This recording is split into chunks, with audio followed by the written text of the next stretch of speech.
ये महज एक कहानी नहीं, एक दास्तान है। भारत के एक वीरान जंगल में एक साधु और एक लड़की चली जाती है जिसे सुनकर आप भी हैरान रह जाएंगे। साधु की झोपड़ी। उस घने जंगल में एक बूढ़ा सा साधु जो लगभग 70 साल का था। वो उस जंगल के बीचों बीच एक मिट्टी और लकड़ी से बनी झोपड़ी में रहता था। रात अंधेरी थी, घना अंधेरा, बारिश जोर जोर से बरस रही थी, आसमान पर बिजली कड़क रही थी। रोज की तरह साधु आज भी अपनी झोपड़ी में बैठा हुआ था।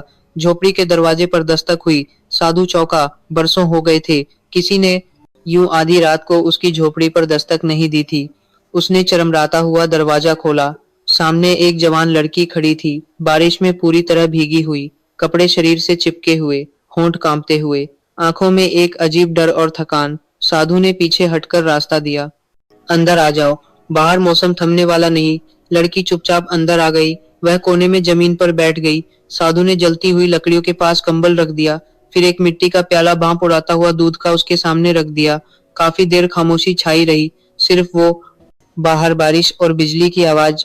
फिर लड़की की आवाज निकली, धीमी और हल्की, मैं अपना सब कुछ छोड़ आई हूँ। साधु ने कुछ नहीं पूछा, सिर्फ चूल्हे की आग को देखता रहा। तो शायद तुम्हें यहाँ वह कुछ मिले जिसकी तुम्हें तलाश है। लड़की ने हैरानी से उसे देखा। वह जानना चाहती थी कि यह बूढ़ा साधु कौन है, वह कौन सा ज्ञान रखता है जिसमें शब्द कम और अर्थ ज्यादा हैं। उस रात लड़की वहीं रही। ना साधु ने कुछ पूछा, ना उसने कुछ बताया। बारिश थम चुकी थी। जंगल धोया धोया सा लग रहा था। पेड़ों पर पानी टपक रहा था। हवा में मिट्टी की सौंधी खुशबू। साधु लकड़ियां इकट्ठा कर रहा था जब लड़की बाहर निकली। ये जगह अजीब है, खामोश लेकिन बोलती हुई। साधु ने सिर उठाकर बस इतना कहा, ये जंगल भीतर की आवाज सुनने में मदद करता है। लड़की कुछ दिनों के लिए रुकी, लेकिन वह दिन हफ्ते बनने लगे। साधु ने उसे ना रोकने की कोशिश की, ना जाने की सलाह दी। वह उसे रोज के काम सिखाता, लकड़ियां इकट्ठा करना, दिए बनाना, पानी भरना, जड़ी बूटियां पहचानना और पुरानी धीमी जबानों के कुछ शब्द। लड़की ने पूछा, तुम्हें कभी अकेलापन नहीं लगा? साधु ने मुस्कुराकर कहा, अकेलापन तब लगता है जब हम अपने आप से छुप रहे हो। मैं तो बरसों से खुद से मिल बैठा हूँ। लड़की बहुत देर तक कुछ नहीं बोली। वह उन शब्दों में वह सब सुन चुकी थी जो दुनिया के शोर में कभी नहीं सुनाई देता। समय बीतता गया। लड़की का अंदाज बदलने लगा। उसकी चाल में आत्मविश्वास, आंखों में ठहराव और चेहरे पर एक खास रोशनी आ गई थी। साधु अक्सर आसमान को देखता और कुछ गिनता। एक दिन उसने धीरे से कहा, अब मैं जाने वाला हूँ। लड़की ने हैरानी से देखा। कहाँ? साधु ने मुस्कुराकर आंखें बंद की जहां से आया था। उस रात वह देर तक ध्यान में बैठा रहा। लड़की दूर से उसे देखती रही। सुबह जब सूरज निकला, झोपड़ी में खामोशी थी। साधु की सांसें थम चुकी थी। उसका चेहरा शांत था, जैसे वह कहीं रोशनी में उतर गया हो। झोपड़ी में अब साधु नहीं था, लेकिन उसकी मौजूदगी महसूस होती थी, जैसे वह हर पेड़ की शाख, हर पत्ते की हलचल और हर रात की खामोशी में सांस ले रहा हो। वह लड़की अब उस झोपड़ी की देखभाल करती थी। सुबह जल्दी उठती, जंगल से पानी लाती, जड़ी बूटियां चुनती, दिए बनाती और शाम होते ही धीमी आवाज में वही मंत्र दोहराती जो उसने साधु से सुने थे। उसके बाल अब खुले नहीं रहते थे, वह उन्हें पीछे बांध लेती थी। उसके कपड़े सादे हो चुके थे और हाथों पर मिट्टी की खुशबू रहती थी, लेकिन उसकी आंखों में अब वह गहराई थी जो बरसों के धैर्य, दर्द और सच्चाई से पैदा होती है। एक दिन दोपहर के वक्त जब सूरज आधा जंगल पर झुक चुका था, झोपड़ी के दरवाजे पर फिर हल्की सी दस्तक हुई। दरवाजा खोला तो एक कमजोर सा आदमी खड़ा था, कपड़े मैले, पांव नंगे और चेहरे पर थकान।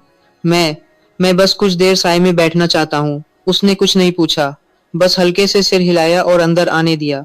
उसे पानी दिया, एक पुराना कपड़ा दिया जिससे वह अपना चेहरा पोंछ सके। कुछ देर वह चुपचाप बैठा रहा। यह जगह अजीब सी है, वह बोला। यहाँ कुछ है जो भीतर हलचल पैदा करता है। उसने जलती हुई आग को देखा और धीरे से कहा, यह जगह इंसान के अंदर के शोर को सुना देती है। जो तुमने दबा रखा हो वह यहाँ सामने आ जाता है। आदमी देर तक कुछ नहीं बोला, फिर उसकी आंखों से आंसू बहने लगे। मैं सब कुछ खो चुका हूँ। उसने कोई जवाब नहीं दिया। खामोशी उसकी भाषा थी। उस रात फिर बारिश हुई, वैसी ही जैसी उस रात हुई थी जब वह खुद यहाँ आई थी, झोपड़ी में। अब वह अजनबी भी सो रहा था, उसी कोने में जहाँ कभी वह खुद बैठी थी। वह बाहर आ गई, बारिश में भीगती रही। उसके जहन में वह लम्हा गूंज रहा था जब साधु ने कहा था, शायद तुम्हें यहाँ वह कुछ मिले जिसकी तलाश है। आज वह किसी और को वही रास्ता दे रही थी जो कभी उसे मिला था। सुबह जब अजनबी जागा, उसके चेहरे पर एक अजीब सा सुकून था। मैं जा रहा हूँ, मगर मैं कुछ छोड़कर जा रहा हूँ, अपने अंदर का बोझ। उसने सिर्फ सिर हिलाया। यह जगह उसी के लिए है।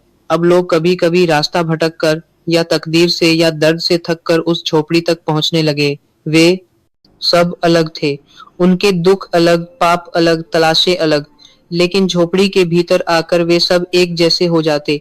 वह किसी से कुछ नहीं पूछती थी, ना नाम, ना मजहब, ना कहानी। वह बस मार्गदर्शन करती खामोशी के साथ।